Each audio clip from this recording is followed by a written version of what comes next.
अगर आपको केमिस्ट्री कठिन लगती है तो ये चैप्टर पढ़ना ना भूलें। ये इस चैप्टर का इंट्रोडक्शन है। यहाँ से आपको कोई दिक्कत नहीं हुई तो आपको केमिस्ट्री में कोई दिक्कत नहीं आएगी, इसलिए वीडियो लास्ट तक जरूर देखिएगा। तो शुरुआत करते हैं आज का वीडियो को टॉपिक है परमाणु संरचना। तो शुरू करते हैं आज का ये टॉपिक, परमाणु संरचना, एटॉमिक स्ट्रक्चर। परिचय, परमाणु क्या होता है, सबसे इंपॉर्टेंट क्या है, परमाणु क्या है। वीडियो लास्ट तक देखिएगा क्योंकि ये कॉन्सेप्ट आपके 11th और 12th दोनों के लिए इंपॉर्टेंट है। अगर ये टॉपिक आपने छोड़ दिया तो 12th में बहुत दिक्कत होगी, केमिस्ट्री पढ़ने में दिक्कत होगी। क्या है परमाणु? किसी तत्व का सबसे छोटा कण होता है जो उस तत्व के रासायनिक गुणों को बनाए रखता है। अर्थात यदि किसी पदार्थ को लगातार छोटे भागों में तोड़ा जाए, अंत में जो सबसे छोटा कण मिलेगा उसे परमाणु कहते हैं। उदाहरण के लिए ऑक्सीजन, कार्बन आदि सभी तत्व परमाणुओं से मिलकर बने होते हैं। संरचना का अर्थ क्या है? परमाणु संरचना का अर्थ क्या है? परमाणु के अंदर मौजूद कणों की व्यवस्था, अरेंजमेंट और उसकी प्रकृति, नेचर को समझना ही परमाणु संरचना को समझना कहलाता है।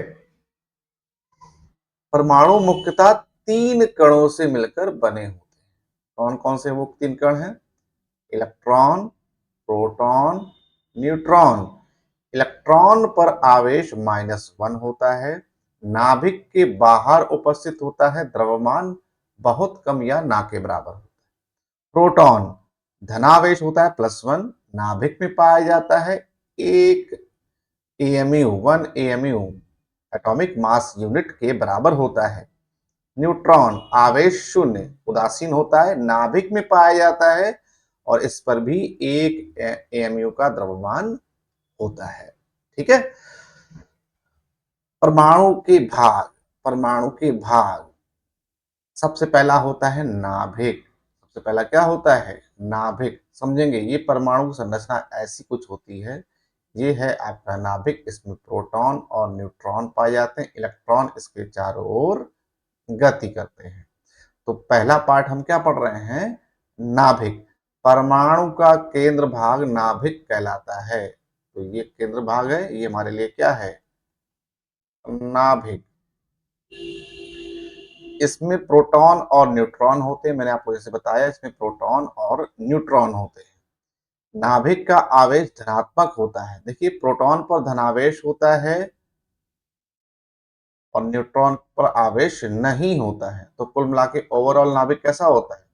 Positive by charge. ठीक है। परमाणु का लगभग पूरा द्रव्यमान नाभिक पर ही निहित होता है। यानी जो द्रव इलेक्ट्रॉन पर द्रव्यमान ना के बराबर होता है, इसलिए हम कह सकते हैं पूरा परमाणु का जो द्रव्यमान होगा इस नाभिक पर ही डिपेंडेंट होता है। अगर इसे ए से शो करें तो उसका मान P+N के बराबर होता है। तो आपके लिए एक नया फॉर्मूला रेडी हो जाता है, A = P+N, जहां ए क्या है? द्रव्यमान संख्या, P है प्रोटॉनों की संख्या और N क्या है? न्यूट्रॉन की संख्या। ठीक है। नेक्स्ट आगे बढ़ते हैं। उदाहरण, यदि परमाणु को सोडियम माने तो नाभिक के बीच में छोटी सी गेंद, सॉरी, एक परमाणु को अगर स्टेडियम माने तो नाभिक के बीच में एक छोटी गेंद के बराबर होता है। नाभिक पर पूरा का पूरा जो परमाणु का द्रव्यमान होगा वो नाभिक पर ही केंद्रित होगा। दूसरा पार्ट क्या है? इलेक्ट्रॉन। इलेक्ट्रॉन नाभिक के चारों ओर कक्षाओं में गति करते रहते हैं। इन पर ऋणावेश होता है। इनका द्रव्यमान बहुत कम होता है। तो मैंने आपको बताया, ये जो आपको दिख रहा है पार्ट, ये इलेक्ट्रॉन है, नाभिक के चारों ओर गति करते रहते हैं। नाभिक के चारों ओर गति करते रहते हैं। इन पर आवेश कैसा होता है? ऋण आवेश होता है। बिल्कुल बेसिक केमिस्ट्री बेटा, अगर आप मिस कर देंगे तो पूरी केमिस्ट्री, रसायन विज्ञान को कठिन लगने लगती है। इसलिए इस वीडियो को पूरा लास्ट तक देखिएगा। परमाणु संख्या क्या होती है? एटॉमिक नंबर क्या होता है। मोस्ट इंपॉर्टेंट चीज है बेटा, किसी तत्व के नाभिक में मौजूद प्रोटॉनों की संख्या को परमाणु संख्या Z कहते हैं।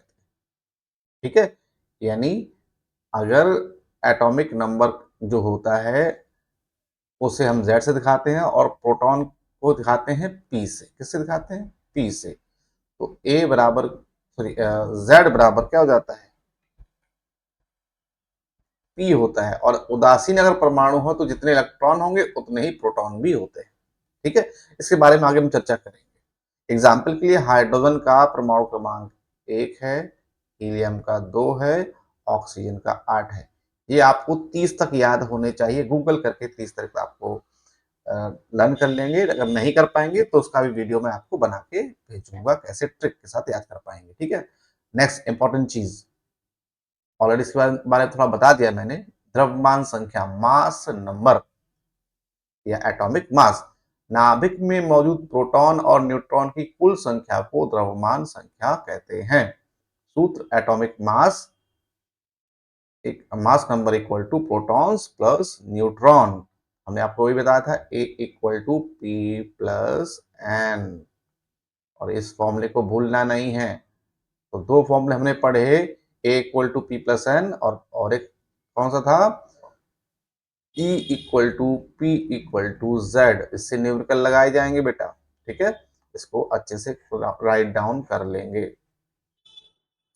उदाहरण, कार्बन में अगर 6 प्रोटॉन है तो न्यूट्रॉन कितने हैं? वो भी 6 है। अगर तो एटॉमिक मास कितना हो जाएगा? 6 प्लस 6 बराबर 12। आगे इस चैप्टर में पढ़ना क्या क्या है हम लोगों को? परमाणु के मुख्य मॉडल कौन कौन से वो पढ़ने हैं हम लोगों को। पहला है डाल्टन का परमाणु सिद्धांत, थॉमसन का मॉडल, रदरफोर्ड का नाभिकीय मॉडल, बोर का परमाणु मॉडल मोस्ट इंपॉर्टेंट, और क्वांटम यांत्रिक मॉडल। ये 5 मॉडल हम लोगों को इस चैप्टर में पढ़ना है। इसमें से पहला और दूसरा अगले ही वीडियो में आएगा, उसके बाद रदरफोर्ड का आएगा अलग से, और बोर का एक इंपॉर्टेंट टॉपिक है, उसको लगभग 2 लेक्चर में खत्म करेंगे या वन शॉट एक वीडियो बनाएंगे। क्वांटम यांत्रिक में भी मॉडल, इसको भी बारे में अलग वीडियो बनेगा। चलो, परमाणु संरचना अध्याय में पढ़े जाने वाले मुख्य टॉपिक कौन कौन से हैं? सब एटॉमिक प्रिंसिपल्स, कुछ अवधारणाएं हैं वो पढ़ेंगे, थॉमसन का मॉडल, रदरफोर्ड का मॉडल, परमाणु स्पेक्ट्रा, बोर का परमाणु मॉडल, ऊर्जा स्तर, क्वांटम संख्याएं, ऑर्बिटल और इलेक्ट्रॉनिक विन्यास। तो हम यहां से अब शुरू करने वाले हैं। आप बारी बारी से ये वीडियो आप तक पहुंचती रहेंगी। ठीक है, तो ये था परमाणु संरचना का परिचय। आई होप आपको समझ में आया होगा, और इस वीडियो को 1-2 बार और देख लीजिए, क्योंकि इसके आगे आने वाले जो भी इंपॉर्टेंट टॉपिक्स हैं वो इसी वीडियो पर आधारित होंगे। 30 तक परमाणु क्रमांक याद कर लीजिएगा। नहीं याद कर पाएंगे उसका ये वीडियो आपको मैं शेयर करूंगा। मिलते हैं अगले वीडियो में।